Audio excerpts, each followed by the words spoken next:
Hey, what's up? So I'm getting ready to start remodeling my house, and I'm going to start out in the garage building some cabinets, and I figured I'd just shoot a little video showing that. I figured I was going to need to do it that way, start in the garage, because I'm not going to have any way to keep my tools organized when I start moving into other parts of the house if I don't.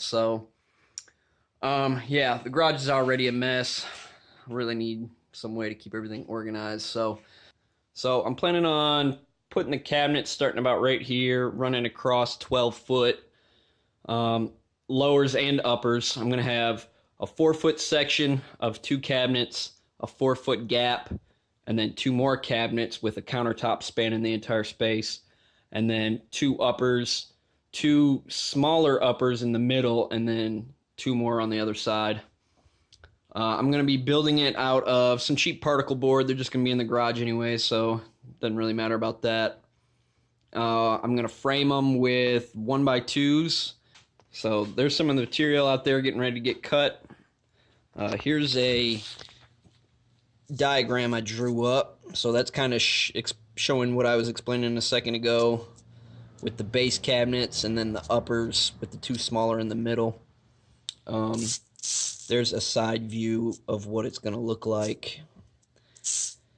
And then I got on cutoptimizer.com, I believe it was, and put in all my cuts and my sheet goods, and it kind of figured out what's going to be my best route, least cuts, least waste. And so I printed that out, and I'm getting ready to start getting to work. All right, I'm getting ready to make my first cuts. I got my particle board slightly up off the ground, about an inch under it with some boards underneath. To measure this long 8-foot cut, I just have a fresh sheet stacked on top, and I have it clamped down, and I'm going to use it as a runner to make my first cut. So after the rain, I was able to get back out there and get all of my cuts finished up. So now I just need to get everything marked and then set up, and I am going to drill out pocket holes. So basically what I'm doing is I am clamping this pocket hole jig down on the edge of the board. I marked each spot where I want to screw, and so you drill in this way and it angles the screw just perfect to come out and attach my other piece of wood at a 90-degree angle. So I did a test piece here. I'm just going to show it to you. So yeah, you would put the jig here.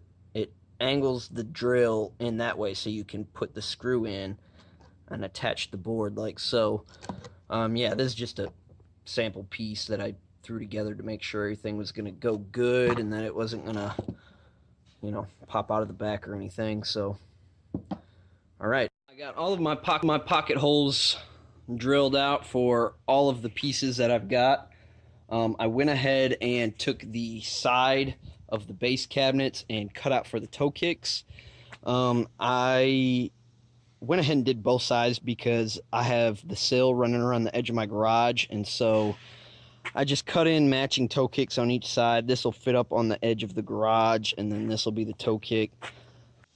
Hey, what's up? So I kind of jumped ahead on you guys a little bit. I'm going to backtrack and show you what I got going on.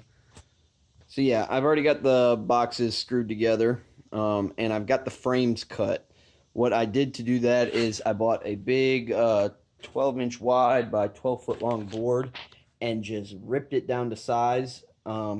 First, I would start off by measuring how long I need the boards for the stiles, and then cut that, and then basically clamp them into place and measure the rails.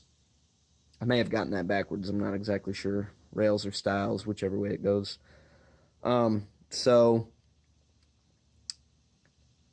then after I cut that 12-foot board to the right length, then I ripped it down on my table saw into 2-inch pieces. And then what I got going on right now is I'm basically just pocket holing these pieces together.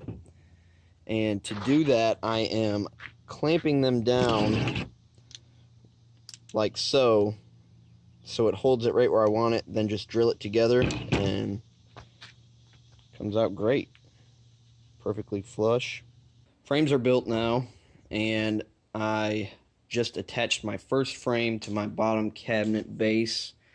So I've got 1, 2, 3, 4, 5 per side, and then I've got 5 underneath coming into the frame that direction. I installed this center.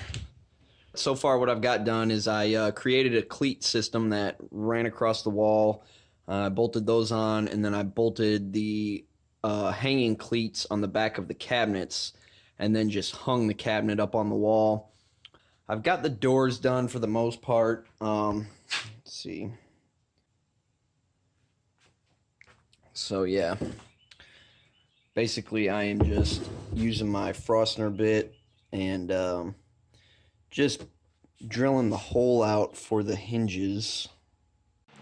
Alright, well, I am about as finished with the cabinets as I am going to be able to get right now.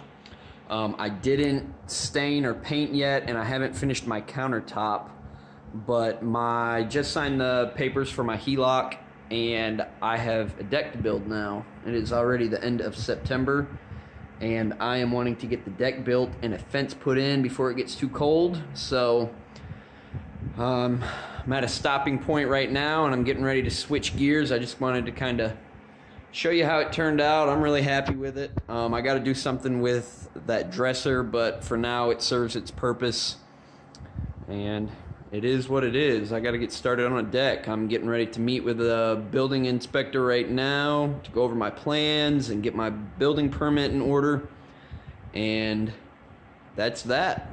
So I'll see you on the next project.